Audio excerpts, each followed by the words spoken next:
My wife left me for my rich boss the night my wife left me for my boss. She wore the red dress I had bought her with 3 months of overtime.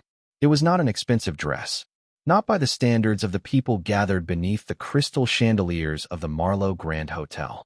But when I had seen it in the window of a small boutique near our apartment, I had imagined Claire wearing it on our 10th anniversary. I had imagined candlelight, cheap champagne, and the tired but familiar smile she used to give me when we still believed effort could make up for everything money could not buy. Instead, she wore it to stand beside Richard Vail, my boss, the richest man in the room, the man whose name was carved in silver above the entrance of the company where I had spent 9 years building other people's dreams. The annual Vail Industries Gala was meant to celebrate the company's most successful year.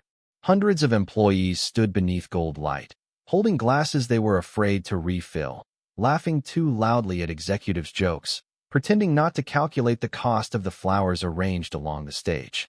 I stood near the back in the same dark suit I had worn to 2 funerals and 1 job interview. Claire stood at Richard's table. His hand rested against the small of her back.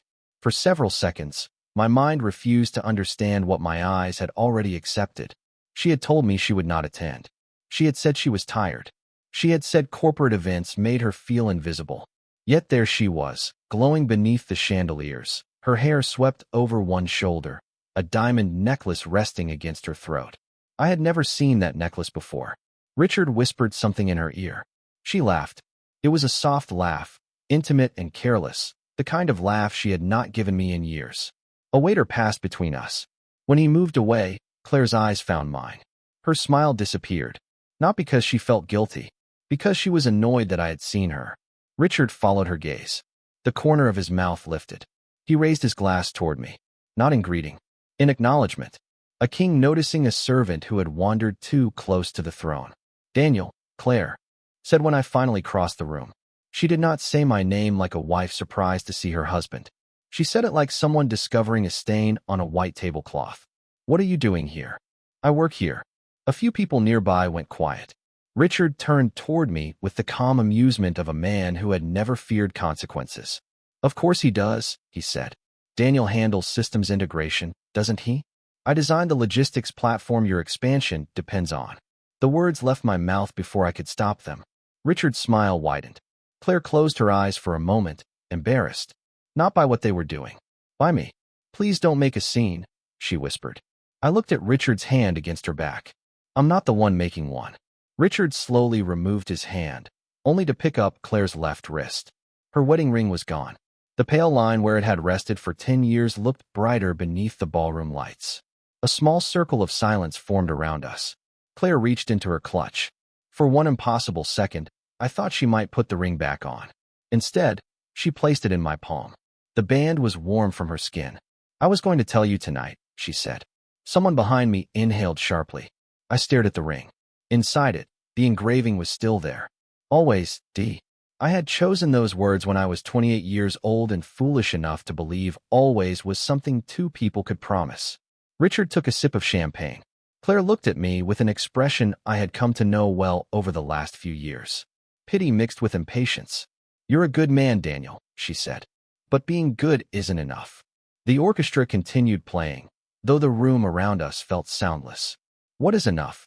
Her eyes moved briefly toward Richard, toward his tailored tuxedo, his silver watch, the private confidence of a man who owned buildings, companies, and the attention of everyone around him. "Security," she said. "Ambition. A future." I thought we had a future. We had bills. A few nervous laughs came from Richard's table. Claire heard them. She did not defend me.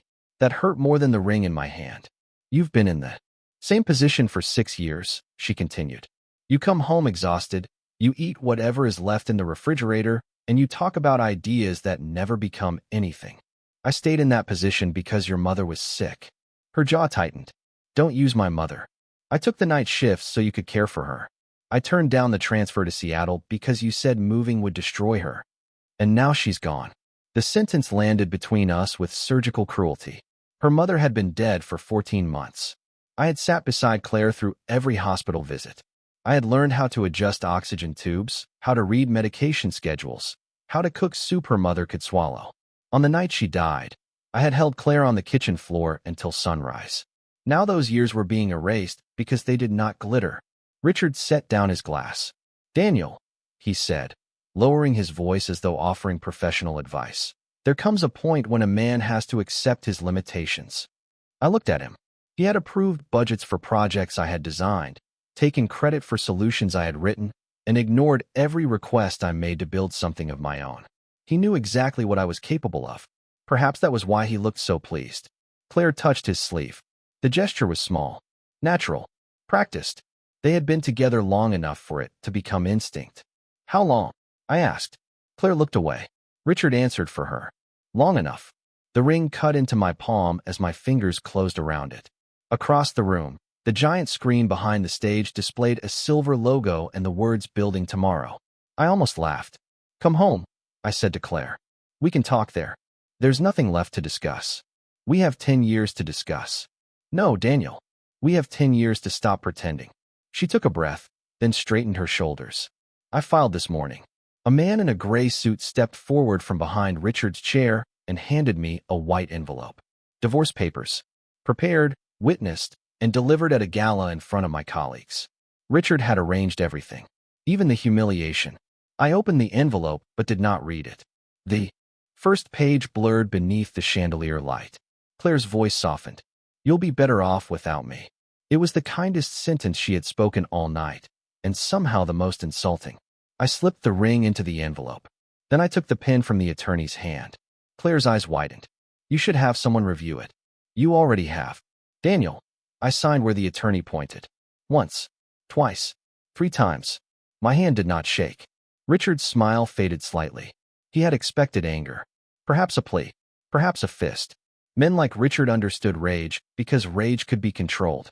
It could be punished, recorded, used as proof that the wounded man had always been unstable. Silence made him uncertain. I returned the pen. Claire looked down at my signature. "Is that all?" she asked. I folded the papers and handed them back. "No," I said, "but it's all you get." Then I turned and walked away. No one stopped me. Behind me, the orchestra changed songs. By the time I reached the hotel entrance, applause rose from the ballroom. Richard was probably stepping onto the stage to give his annual speech about loyalty. Outside, rain covered the city in silver. I walked 6 blocks without opening my umbrella. At home, Claire's closet was half empty. The expensive shoes were gone. So were the framed photographs she liked, the jewelry from her mother, and the blue suitcase we had bought for a trip to Italy we never took. She left our wedding photo on the dresser. In it, she was 26 and laughing into the wind. I was holding her waist, looking at her as though the world had placed every good thing in my arms. I turned the photograph face down. Then I sat at the kitchen table in my wet suit and listened to the refrigerator hum. At 1 in the morning, Claire sent a message. "I hope someday you understand." I read it twice. Then I deleted it. The divorce moved quickly. Richard's lawyers made sure of that. Claire wanted the apartment, though she had already moved into Richard's penthouse. She wanted half of our savings, most of which had come from the overtime I worked during her mother's illness. She wanted the car, the furniture, and the small cabin my father had left me. The cabin was the only thing I refused to surrender. It sat 4 hours north of the city, surrounded by pine trees and silence. My father had built it with his own hands after losing his job at a steel plant. He used to take me there when I was a boy and tell me that a man needed one place in the world that could not be taken by applause or failure. Claire called the cabin useless. That made it easier to keep. I gave her everything else. People said I was foolish. My attorney called it emotional decision-making. My sister, Sarah, called me at midnight and shouted until her voice broke. "You're letting her erase you," she said. "No, I'm letting her leave." "There's a difference?" "There has to be." When the divorce became final, Claire walked out of the courthouse wearing cream-colored heels and sunglasses despite the cloudy sky. Richard waited beside a black car. She paused when she saw me. For a moment, neither of us moved. I remembered another courthouse 10 years earlier. We had gone there for our marriage license, laughing because the clerk misspelled my middle name. Claire had held my hand all the way home. Now she touched the door of Richard's car. "You'll be okay," she said. I looked at the polished vehicle, at the driver holding an umbrella over her, at Richard watching from the back seat. Then I looked at Claire. "I already am." It was not true, but one day it would be. I moved into a one-room apartment above a bakery. Every morning at 4, mixers began pounding below my floor. The walls smelled of yeast and burnt sugar. The radiator clanged through the night, and the bathroom window faced a brick wall close enough to touch. I owned a mattress, a folding table, 2 chairs, a laptop, and a box containing everything Claire had decided was not worth taking. For the first month, I barely slept. Whenever I closed my eyes, I saw her hand on Richard's sleeve. I heard the laughter from his table. I heard her saying, "You talk about ideas that never become anything." At 3 in the morning, I would sit at the folding table and open the software model I had been building in secret for 7 years. It had begun as a way to solve a simple problem. Vail Industries wasted millions every quarter because its shipping network reacted too slowly. Warehouses filled with products nobody needed while hospitals, factories, and retailers waited for supplies trapped in the wrong places. I had designed an adaptive logistics system capable of predicting disruptions before they occurred. It combined weather patterns, port delays, traffic flow, inventory demand, and supplier behavior into one real-time network. Richard had dismissed it during a meeting for years earlier. Too theoretical, he had said. 2 weeks later, he presented a simplified version of my proposal to the board as his own modernization strategy. The company spent $12 million building it. It failed in 6 months because they had removed the parts they did not understand. After that, I stopped sharing the full design. I worked at night. I refined the model while Claire slept. In the early years, she used to bring me coffee and rest her chin on my shoulder. Later, she called it my imaginary empire. In the apartment above the bakery, the empire stopped being imaginary. Pain has a strange kind of energy. At first, it burns without direction. It keeps you awake. It makes you replay conversations, rewriting your answers, inventing versions of yourself who were sharper, stronger, impossible to humiliate. But if you refuse to feed it with revenge, it eventually changes. Mine became discipline. I woke at 5. I ran along the river until my lungs hurt. I worked at Vail Industries from 8 until 6. Then I returned to the apartment, ate bread the baker downstairs could not sell, and built my system until 2 in the morning. I stopped checking Claire's social media. I stopped asking mutual friends about her. I stopped imagining Richard losing everything. Instead, I imagined trucks arriving on time, medicine reaching rural hospitals before storms, food moving around closed highways, factories staying open because a machine could see danger before people did. 3 months after the divorce, I resigned from Vail Industries. Richard called me into his office on the top floor. The room had glass walls and a view of the entire city. Claire had once said she would give anything to live inside of you like that. Richard sat behind a walnut desk, reading my resignation letter as though it were a mildly disappointing restaurant menu. "No competing company will hire you," he said. "I'm not joining one." His eyes lifted. "You're starting your own?" "Yes." He leaned back and smiled. "With what capital?" "Enough. You gave your wife everything in the divorce." "My ex-wife." The correction changed something in his expression. Only for a second. Then he shrugged. "Claire said you were stubborn. I used to think loyalty and stubbornness were the same thing." Richard folded the letter. "You signed a non-compete agreement. It covers direct replication of Vail systems. My work is original. Your work was developed while you were employed here. Not on company equipment. Not during company hours. And not using company data." His smile disappeared. "You've thought this through." "For 7 years." Richard stood and walked toward the glass. Below us, cars moved through the streets like blood through veins. "You're talented, Daniel," he said. "I've always known that." It was the first honest thing he had ever said to me. But talent is common. Access is rare. Capital is rare. Relationships are rare. You have an idea. I have the world in which ideas survive. I closed the top button of my coat. Then you have nothing to worry about. He turned. "Claire was right about one thing. You don't understand ambition." "No," I said. "You don't understand restraint." For the first time, I saw anger enter his eyes. I left before he could answer. The company began with 3 people. Sarah invested the money she had saved for a larger house. My former colleague Marcus left Vail without telling his wife until after he signed our incorporation papers. And Elena Ruiz, a data scientist I had met at an industry conference, agreed to work for half her salary in exchange for equity and the right to tell me when my ideas were terrible. We rented the second floor of an abandoned printing shop. The windows leaked. The heating worked only near the bathroom. Our first conference table was a door laid across 2 filing cabinets. We named the company North Star Systems because my father had taught me to find north by looking for the one point in the sky that did not move. For 8 months, no one cared. Investors praised the technology and rejected the risk. Shipping companies listened politely and chose familiar vendors. Banks asked for revenue before offering loans and guarantees before we had assets. I learned how many ways people could say no while pretending to admire you. The lowest point came on a Thursday in February. We had enough money for 11 more days. Marcus had stopped cashing his checks. Elena was sleeping in the office because she had given up her apartment. Sarah called and said she could borrow against her house. I refused.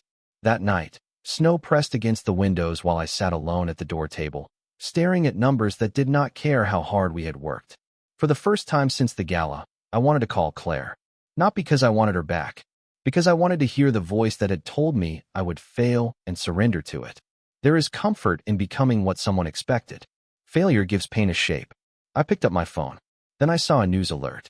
A winter storm had shut down 3 major highways in the Midwest. Thousands of medical deliveries were delayed.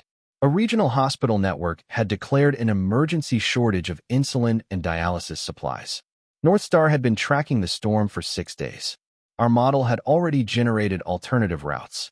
I called the hospital network. A tired administrator answered. I told her what we could do. She asked how much it would cost. Nothing, I said. Not tonight. For the next 30 hours, we did not leave the office. We redirected trucks through county roads, coordinated with independent warehouses, and predicted which distribution centers would become inaccessible before official warnings were issued. By Saturday morning, every critical shipment had arrived. A local reporter wrote a short article. Then a national health publication picked it up. Within a week, 6 hospital networks called us. Within a month, we signed our first major contract. North Star survived. Then it grew. Not beautifully.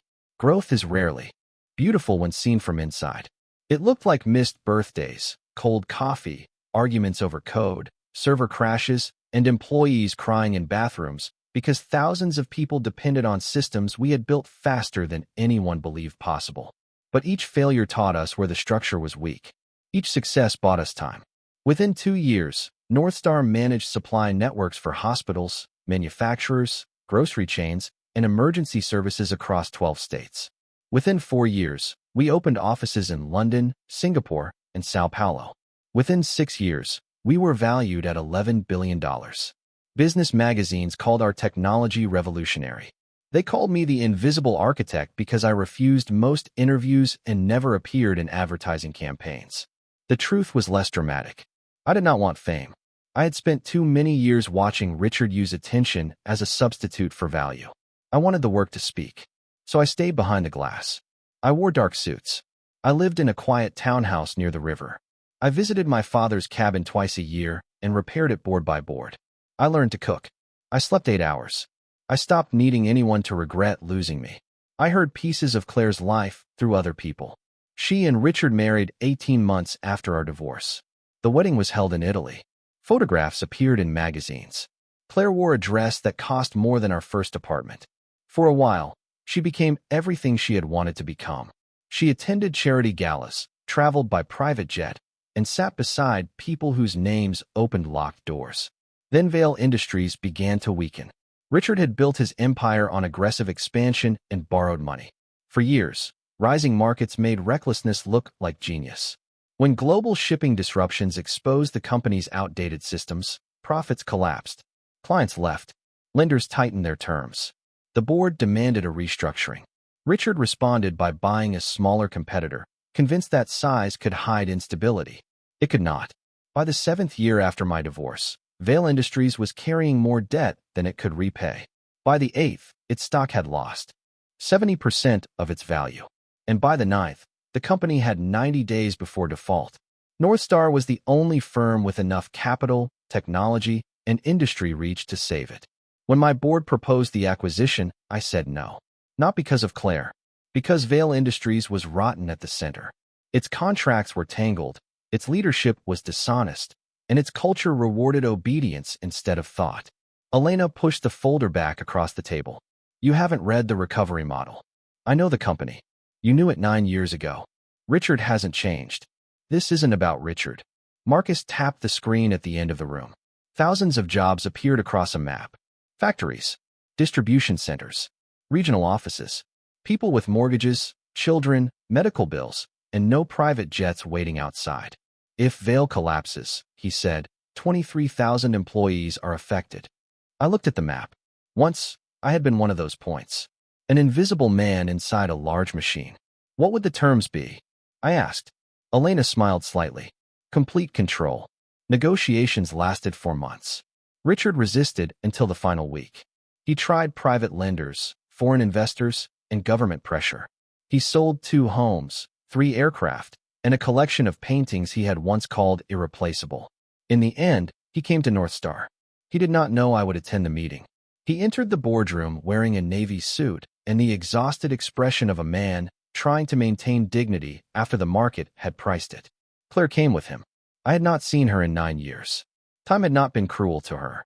She was still beautiful, but the brightness I remembered had changed. Her elegance looked careful now, assembled for protection. A faint line rested between her eyebrows. Her hands remained clasped in front of her, as though she were stopping them from reaching for something. When she saw me at the far end of the table, she stopped walking. Richard nearly collided with her. He followed her gaze. For one long second, no one spoke. Then he laughed. It was a small, disbelieving sound. Daniel. I closed the acquisition folder. Richard. Claire's lips parted, but no words came. Richard looked at the North Star executives seated around me. Understanding moved slowly across his face. You're advising them? Elena leaned back in her chair. No, she said. He founded them. The room became still. Richard looked at me again. Not at my suit. Not at the watch on my wrist. At my face. Searching for the man he remembered. The employee standing near the back of a ballroom. The husband holding a wedding ring in his palm. He could not find him. Claire lowered herself into a chair. You're North Star, she whispered. I'm Daniel. Richard recovered first. Men like him survive by treating every shock as a negotiation. He pulled out a chair and sat across from me. Well, he said, forcing a smile, this is unexpected. For you. He opened the folder in front of him. I assume your board understands the emotional conflict here. My board understands the numbers. And you? I understand both. Claire looked down. Richard's fingers tightened on the paper. The acquisition terms stripped him of control. He would resign immediately. The board would be replaced. North Star would absorb the debt, protect the employees, and dismantle the executive bonus structure. Richard would retain enough money to live comfortably for the rest of his life. But he would never control Vale Industries again. This is theft, he said. No. Theft is taking something without permission. You asked us to buy it. You're exploiting temporary weakness. Your weakness is not temporary. Your denial is. His face reddened. Claire touched his arm. He pulled away. The gesture was quick, but she felt it. I saw the hurt pass through her expression. Once, I would have found satisfaction in that. I felt none. Richard stood. I will not hand my father's company to a glorified software technician. Elena closed her laptop. Then the banks take it on Monday. He turned toward her. She did not blink. The silence stretched. At last, Richard sat down again. What do you want from me? He asked. Your signature. His eyes narrowed. No public apology. No admission. No chance to tell everyone how the poor abandoned husband came back to destroy the man who stole his wife. Claire flinched. I looked at Richard for a long moment. You still think this is about you? You built this because of me. No. I built it after you. The distinction landed harder than an insult. His shoulders shifted. I slid the pen across the table. He signed. The acquisition was announced at the annual Global Commerce Summit 3 weeks later. The event took place at the Marlowe Grand Hotel. The same ballroom. The same chandeliers. The same stage beneath which Claire had once placed our wedding ring in my hand. I had not chosen the location. When I saw it on the event schedule, I considered asking for a change. Then I decided rooms were not guilty for what happened inside them. The ballroom was filled with investors, journalists, employees, and government officials. Cameras lined the walls. A massive screen displayed the new emblem of North Star Vale. Richard stood near the stage, surrounded by former board members who no longer knew how warmly to greet him. Claire stood beside him. She wore black. No diamonds. When I entered, Applause moved through the room like wind through trees. I did not look toward Richard's table. Not at first. I greeted employees. I spoke with warehouse managers and engineers. I thanked the teams who had kept the company operating while its leaders argued over ownership. Then I reached the center aisle. Claire stepped into my path. For a moment, the ballroom disappeared. We were standing again in our old kitchen, younger and poorer, eating noodles from one bowl because we had not yet bought a second set of dishes. Her eyes shone beneath the lights. "Daniel, Claire, you look well. So do you." It was polite, painfully polite. She glanced toward the stage. I didn't know. No, not until the meeting. I assumed. Her fingers tightened around her small purse. "Why didn't you ever tell anyone?" "Who? Me? You left." The words were not cruel. That made them final. She swallowed. "I heard things over the years. About North Star. About the founder. I saw photographs, but they were always from a distance. I thought there was something familiar, but you couldn't see it." Her eyes closed briefly. "I deserve that. I wasn't trying to hurt you. I know." She looked at me again. "That's what makes it worse." A burst of laughter rose from a nearby table. Claire glanced around as though remembering the night 9 years earlier. "I was cruel to you," she said. "Yes. I told myself I was being honest." "You were being honest." She looked confused. "You valued money, status, and certainty. You chose the man who seemed to have more of them. That was honest." "I was afraid." "So was I. I thought you would never change." "I didn't." Her eyebrows drew together. "I stopped abandoning myself." "That isn't the same thing." The orchestra began a quiet instrumental piece as guests moved toward their seats. Claire remained in front of me. "Richard and I are separating." I said nothing. "He blames me for convincing him North Star would not move against us. He thinks I should have known who you were." "You didn't." "No," her voice trembled. "I didn't know who you were when I was married to you either." For the first time that evening, I felt something move inside me. Not love, not anger. Grief for two people who had once shared a life and never learned how to see each other clearly. Claire reached into her purse. She removed a small velvet box. My breath stopped.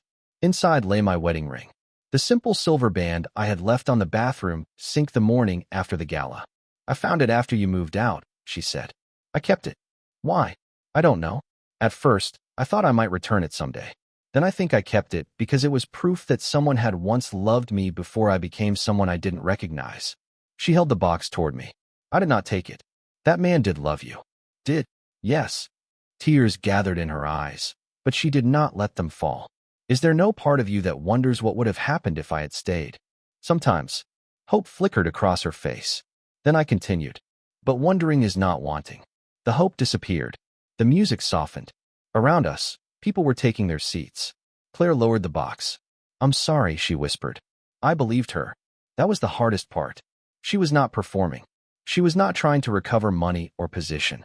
The acquisition agreement had already protected her through the separation. She would remain wealthy by any normal measure. She was simply standing before the life she had discarded, finally able to see its value. "I know," I said. "Can you forgive me?" "I forgave you years ago." Her breath caught. "Then why does this feel like punishment?" "Because forgiveness doesn't restore access." The stage lights brightened. An event coordinator appeared near the aisle and gestured that I was needed. Claire wiped beneath one eye. "Are you happy?" I looked across the ballroom. Sarah sat in the front row with her husband and 2 children. Marcus was arguing quietly with Elena over something on a tablet. Hundreds of Vail employees filled the tables, no longer wondering whether their jobs would disappear. Beyond the windows, the city shone against the night. "Yes," I said. It was true. Claire nodded. Then she closed the velvet box. "I'm glad." She stepped aside. As I walked toward the stage, Richard appeared near the stairs. His face was pale beneath the lights. He looked older than he had 3 weeks earlier. The room quieted as people noticed us standing together. For years, Richard Vail had entered rooms and watched people move out of his way. Now he stood in mine. He looked toward Claire, then back at me. "You could have taken everything," he said quietly. "I took the company. You left me enough to live. You have more than enough." "Why?" The audience waited. Cameras turned. I could have destroyed him with one sentence.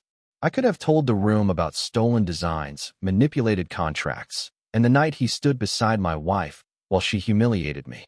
I had evidence. I had power. And for one brief moment, I understood why revenge tempted wounded people. It offers the illusion that pain can be transferred, that if the person who broke you suffers publicly enough, the broken pieces inside you will return to their original places. But I had spent 9 years learning otherwise. You once told me that talent was common and access was rare, I said. Richard's jaw tightened. You were right. So I'm giving 23,000 people access to a future your pride nearly destroyed. The room remained silent. He looked at the floor. Is this mercy? No, what is it? Leadership. I stepped past him and climbed onto the stage. The applause began before I reached the podium. It was loud enough to shake the glassware. I waited until it ended.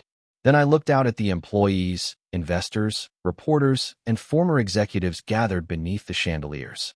9 years earlier, I had stood at the back of that room believing everyone had witnessed the end of my life. They had only witnessed the end of a version of me that needed permission to begin. Tonight is not a celebration of an acquisition, I said. Companies are not buildings, logos, or the names engraved above their doors. They are people. People who keep warehouses running at midnight.